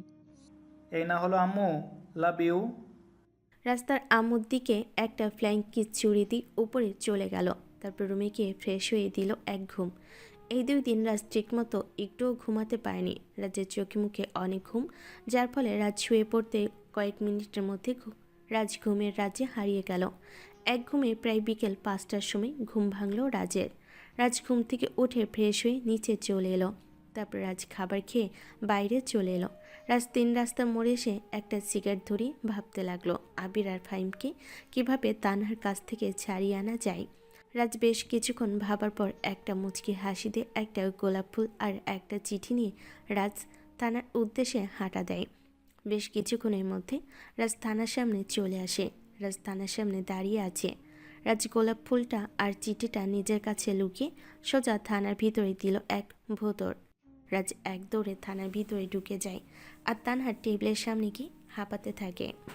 রাজকে এভাবে দৌড়ে আসতে দেখে তানহা কিছুটা বিচলিত হয়ে যায় আর অস্থির হয়ে রাজকে জিজ্ঞেস করে, কি রে, কি হইছে? এইভাবে দৌড়ে আসলি কেন? আর হাঁপাচ্ছিস কেন? কি হয়েছে? আবির। আবির তো এখানে। কেন? আবিরের কি হয়েছে? আবিরের দাদু খুব অসুস্থ, হসপিটালে ভর্তি আছে। বাঁচবে কিনা জানি না, তবে শেষবারের মতো আবিরকে একটু দেখতে চাইছে। বলিস কি? হুম। তাড়াতাড়ি আবিরকে ছেড়ে দিন। হুম, এখনই ছেড়ে দিতেছি। তানহা সাথে সাথে আবিরকে ছেড়ে দেয়। ফাহিমকে এখনও ছাড়ছে না। তখন রাজ করুণ সুরে বলে, ফাহিমকেও ছেড়ে দিন না। রাজের কথা শুনে তানহা কিছু বলছে না। তানহা ভাবছে ফাহিমকে ছেড়ে দিবে নাকি না। তখন তানহা ফাহিমের দিকে একবার তাকিয়ে রাজের দিকে তাকায়। রাজ এক হাত করে করুণ সুরে তানহার দিকে তাকিয়ে বলে, প্লিজ। ঠিক আছে, যা, ছেড়ে দিলাম। অনেক অনেক ধন্যবাদ আপনাকে। হুম, এখন তাড়াতাড়ি যা 3 জনে। কই যাব? আরে গাধা, আবিরের দাদুর কাছে। ও তাই তো, এই চল তাড়াতাড়ি। রাজ, আবির আর ফাহিম থানা থেকে বের হতে তানহা তার টেবিলে গিয়ে বসলো। তানহা তার টেবিলের কোণায় লক্ষ্য করলো একটা গোলাপ ফুল, সাথে একটা চিঠি। এই গোলাপ ফুলটা আর চিঠিটা রাজ কথা বলার সময় সবার আড়ালে টেবিলের এক কোণে রেখে দিয়েছিল। তানহা ফুলটা হাতে নিয়ে নাকের কাছে এনে ঘ্রাণ নিতে থাকে। এরপর চিঠিটা হাতে নিয়ে খুলে দেখে একটা লাভ লেটার। তানহা লেটারটা পড়তে থাকে। তানহা দেখতে পায় লেটারটা তাকে নিয়ে লেখা, যেখানে তানহাকে ঘিরে কেউ একজন তার মনের সকল অনুভূতি, ভালোবাসার কথা জানিয়েছে। তানহা লেটারটা পড়ে শেষ করতে দেখে শেষে রাজের নাম লেখা। তানহার আর বুঝতে বাকি রইল না লেটারটা রাজ দিয়েছে। তানহা লেটারটা আর ফুলটা যত্ন করে তুলে রেখে দিয়ে মুচকে একটা হাসি দিয়ে নিজে নিজেই বলল, পাগল একটা। রাজ আবির আর ফাহিমকে নিয়ে থানা থেকে বেরিয়ে পড়ে। থানা থেকে বের হতে আবির দিল এক দৌড়। আবিরকে এভাবে দৌড়াতে দেখে ফাহিম আর রাজ অবাক, কারণ রাজ পিছন থেকে বলল, কিরে, এইভাবে দৌড়ে কই যাস? আবির দৌড়ে হসপিটালের উদ্দেশ্যে দৌড় দেয়, কারণ তার দাদু হসপিটালে ভর্তি বলে কথা। আবির রাজের কথা শুনে দৌড়াতে দৌড়াতে বলে, আমার দাদু অসুস্থ, হসপিটালে ভর্তি, আর তুই বলছিস কই যাচ্ছিস? আবে হালা, সকাল সকাল কি মেয়াদ উত্তীর্ণ গাঁজা খাইছিস নাকি? তোর দাদু তো সেই 2 বছর আগে পটল তুলেছে, এখন কি নতুন করে বেঁচে উঠেছে নাকি? রাজের কথা শুনে আবির দৌড়াতে দৌড়াতে থেমে গেল। আবির মনে করলো সত্যি তো, তার দাদু সেই 2 বছর আগে পটল তুলেছে। তখন আবির রাজের কাছে গিয়ে বলল, তাহলে তুই যে বললি আমার দাদু অসুস্থ, হসপিটালে অ্যাডমিট আছে। আবে হালা, তোদের বের করার জন্য এই মিথ্যা কথাটা বললাম। এর চেয়ে ভালো আইডিয়া আর খুঁজে পেলাম না। আরে মামা, তুই আসলেই একটা জিনিয়াস। তোর জায়গায় আমি থাকলে তো এরকম আইডিয়া কখনোই আমার মাথায় আসতো না। একটু পায়ের ধুলা দাও গুরু। পায়ের ধুলো নেওয়া লাগবে না, চল এখন এখান থেকে। হুম, চল, খুব ক্ষুধা লাগছে। তারপর রাজ, আবির আর ফাহিম 3 রাস্তার মোড়ে চলে এলো। একটা রেস্টুরেন্টে ঢুকে খাওয়া দাওয়া করে নিল। এবার বিল দেওয়ার পালা। তখন রাজ বলল, কিরে, বিল কি দিবি? কেন, তুই দিবি? কারণ একটা ট্রিট তোর কাছে পাও না। কিসের টিট, কিসের পাওয়া? ওই যে পুলিশ ম্যামের সাথে লুতুপুতু করিস। আরে তোদের আমি কেমনে বুঝাই, আমারও তো দেখতেই পারে না, আবার প্রেম তো দূরের কথা। তাহলে কাল রাতে তোর গালের চিহ্নটা কিসের ছিল মামা? আরে তোদের তো বলেছি, কুকুরের ভয়ে ওনার উপরে পড়েছিলাম, যার ফলে আমার গালে হয়তো ওনার ঠোঁট লেগে গেছিল। তাহলে তোরা একে অপরকে ভালোবাসিস না? না, তবে আমার মনের কথা, ভালোবাসা, তাকে ঘিরে অনুভূতি সৃষ্টি হওয়া সব কিছু ওনাকে জানিয়েছি। কি বলেছে? এখানে বড় একটা ঝামেলা আছে, রাস্তায় বড় একটা কাঁটা বসে আছে। কি ঝামেলা? বাইরে চল, তারপর বলছি। তারপর রাজ বিল দিয়ে দিল। তারপর তারা বাইরে বের হয়ে সবাই মিলে একটা করে সিগারেট ধরিয়ে নিল। সিগারেট খেতে খেতে ফাহিম বলল, মামা, কি ঝামেলা বল এখন, কিসের কাটা? কাঁটা বলতে, তানাকে যখন আমার মনের কথা জানালাম, তখন তানা বলেছে তার বয়ফ্রেন্ড আছে। কি বলিস মামা, মজা পাইলাম, প্রেম করার আগে ছ্যাঁকা খেয়ে গেলি? আব্বে হালা তোরে তো। তবে তানার কথাটা আমার বিশ্বাস হচ্ছে না যে তার বয়ফ্রেন্ড আছে। আর তার বয়ফ্রেন্ড থাকলেও আমি তাকে আমার রাস্তা থেকে সরিয়ে দিব, কারণ তানাকে আমার চাই মানে চাই। এখন কি করবি? তোরা কালকে খোঁজ লাগা, তানা আগে কোথায় থাকতো, ওর ফ্রেন্ড কে কে ছিল, ওর বয়ফ্রেন্ডের নাম কি, কোথায় থাকে, কি করে, সব A to Z আমার লাগবে।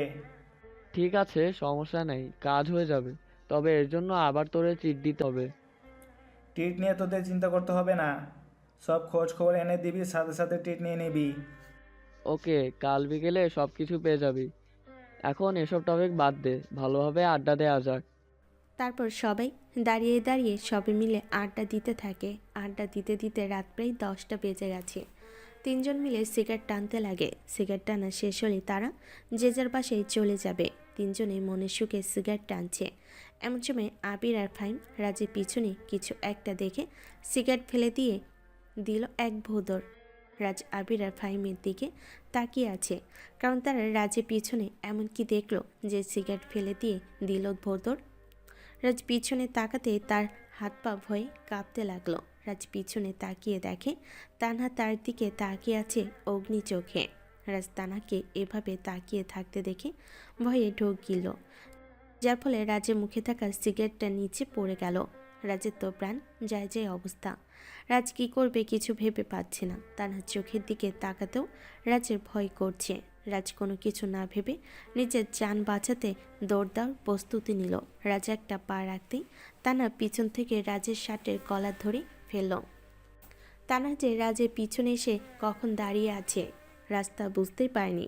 তানা রাজের দিকে অনেক রেগে তাকিয়ে আছে রাজের শার্টের কলার ধরে। তখন তানা রেগে গিয়ে রাজকে বলল, কি রে, তোর সাহস কিভাবে হয় আমাকে মিথ্যা কথা বলে বোকা বানানোর?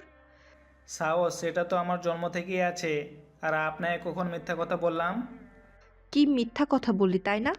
তুই না বিকেল টাইমে বললি আবিরের দাদু অসুস্থ, বাঁচবে কিনা জানি না, তাড়াতাড়ি আবিরকে ছেড়ে দেন।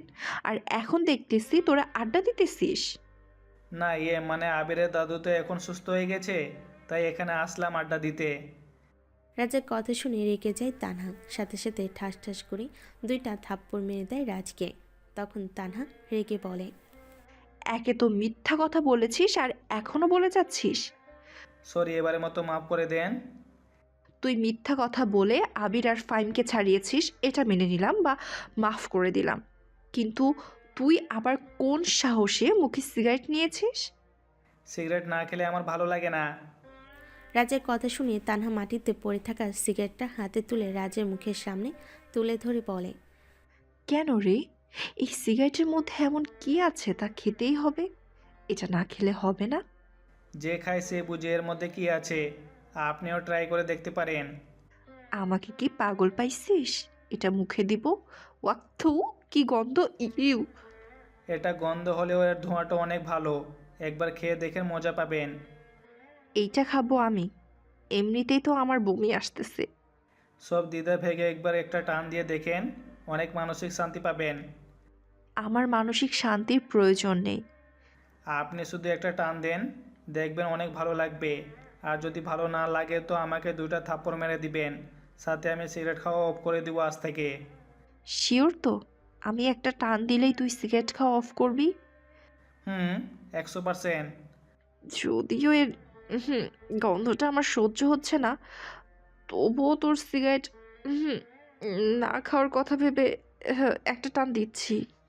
বাহ, আমার জন্য এত চিন্তা, কাহিনী কি? কোনো কাহিনী নাই এখানে, জাস্ট তোর আব্বু আম্মুর কথা ভেবে সিগারেটের টানটা দিচ্ছি।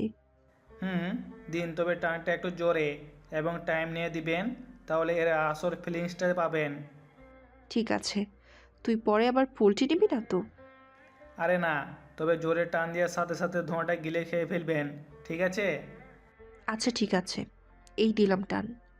তানহা কথাটা বলা মাত্রই চোখ বন্ধ করে সিগারেটটা মুখে লাগিয়ে জোরে দিল এক টান। সিগারেটটা টান দেওয়া মাত্রই তানহা প্রচুর কাশতে লাগলো এবং তানহার মুখ থেকে সিগারেটের ধোঁয়া বের হতে লাগলো। এক টানে তানহার অবস্থা শেষ। তানহার চোখ মুখ লাল হয়ে গেছে। তানহা কাশতে কাশতে মাটিতে বসে পড়ে। তানহার এই অবস্থা দেখে রাজ এই সুযোগে ভোদর। তানহার হাত থেকে বাঁচার জন্য রাজ এই প্ল্যানটা করেছিল। প্রায় 1-2 মিনিটের মধ্যে তানহা স্বাভাবিক হয়ে যায়। তানহার মুখ থেকে এখনও সিগারেটের অসহ্যকর গন্ধ বের হচ্ছে। তানহা পানি দিয়ে তার মুখটা কয়েকবার কুলকুচি করার পরও তানহার মুখ থেকে সিগারেটের গন্ধ বের হচ্ছে। তারপর তানহা কয়েকটা চুইংগাম মুখে নিয়ে রাগে গজগজ করতে থাকে। তানহা চুইংগাম মুখে নিয়ে চিবুতে চিবুতে থানার উদ্দেশ্যে সেখান থেকে চলে গেল। রাজের উপর প্রচুর রাগ হচ্ছে তানহার। এই মুহূর্তে রাজকে হাতের কাছে পেলে তানহা কী করতো সেটা সে নিজেই জানে না। রাজ তো তানহাকে বোকা বানিয়ে অনেক খুশি, তবে তানহার এভাবে কাশতে থাকা দেখে রাজের মোটেও ভালো লাগছিল না। রাজ নিজে নিজেকে কয়েকটা গালি দিয়ে বলল, ধুর, এটা কি করলাম? এমনিতেই তো আমারে দেখতে পারে না, তার উপর আবার এসব করলাম। না জানি কত রেগে আছে আমার উপর। কাল কিভাবে ওনার সামনে যাব আর কিভাবে পটানোর চেষ্টা করব। ধুর, কালকেরটা কালকে ভাববো, এখন বাসায় যাই। রাজ সেখান থেকে সোজা বাসায় চলে আসে। বাসে এসে কলিং বেল চাপ দিতেই তার আম্মু এসে দরজা খুলে দেয়। রাজ ভিতরে গিয়ে ড্রয়িং রুমে বসতেই তার আব্বু আম্মু তার দিকে রেগে তাকালো।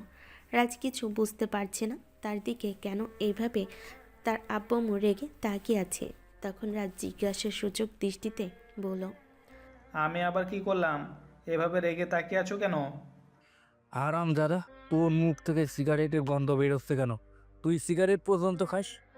রাজের আব্বুর কথা শুনে রাজ কি বলবে বা কি করবে কিছু ভেবে পাচ্ছে না। রাজ প্রতিদিন বাসায় আসার আগে কয়েকটা চুইংগাম মুখে নিয়ে চিবোতে চিবোতে বাসে আসে, যার ফলে তার মুখে থাকা সিগারেটের গন্ধ দূর হয়ে যেত। কিন্তু আজ তানহার কারণে রাজের চুইংগাম খেতে মনে নাই। রাজ তো পুরোপুরিভাবে ধরা খেয়ে গেছে। রাজ তার আব্বু আম্মুর দিকে তাকিয়ে আছে আর তার আব্বু আম্মু তার দিকে। রাজ কি বলবে ভেবে পাচ্ছে না। তখন রাজের আম্মু বলে, কি রে বল, তোর মুখে সিগারেটের গন্ধ কেন? আসলে কি আম্মু, আমি সিগারেট খাই না, কিন্তু আজ বন্ধুরা জোর করে খাইয়ে দিয়েছে। এগুলো মানুষ খায়?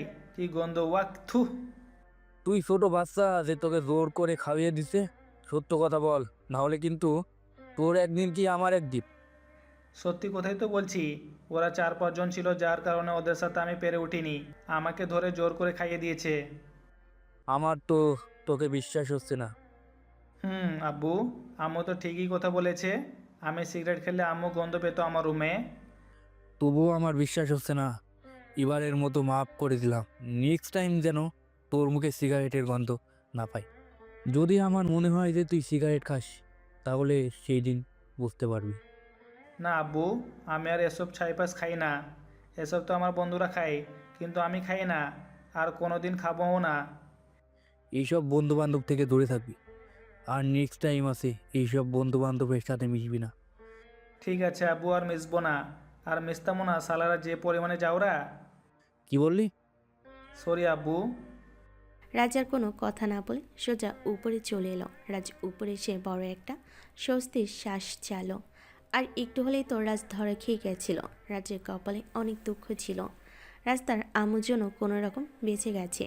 রাস্তার আম্মুকে মনে মনে ধন্যবাদ দিয়ে ফ্রেশ হয়ে নিল। রাজ ফ্রেশ হয়ে নিচে নেমে এলো। তারপর ডিনার করে রুমে এসে ফোনটা হাতে নিয়ে একটা আননোন নাম্বার ফোনে তুলে। নাম্বারটা হলো তানহার, যা রাজ জোগাড় করে নিয়েছে। রাজ ফোনে নাম্বারটা তুলে কয়েক মিনিট বসে রইল। রাজের ভয় করছে কল দিতে। এক পর্যায়ে রাজ সাহস করে ফোন করেই বসলো। প্রথমবার রিং হতেই তানা ফোনটা রিসিভ করলো। ফোনটা রিসিভ করে তানা সালাম দিয়ে বলল, হ্যালো, কে বলছেন? কি হলো, কথা বলছেন না কেন? কোনো সমস্যা? সমস্যা তো অনেক। এই, আপনার কণ্ঠটা কেমন চেনা চেনা লাগছে।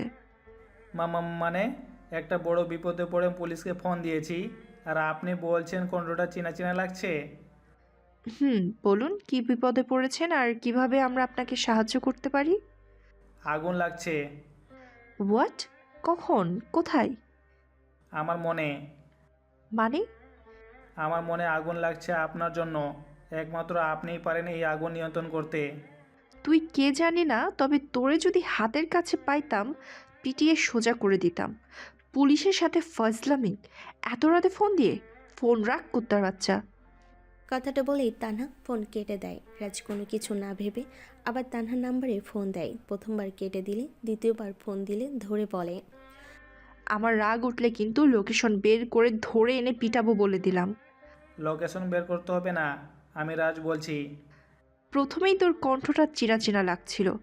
শালা শয়তান, কুত্তা, হাতি, গন্ডার খুবিস। তোরে তো আমি দেখে নিব। তুই তখন আমার সাথে ইচ্ছে করে ওইটা কি করলি?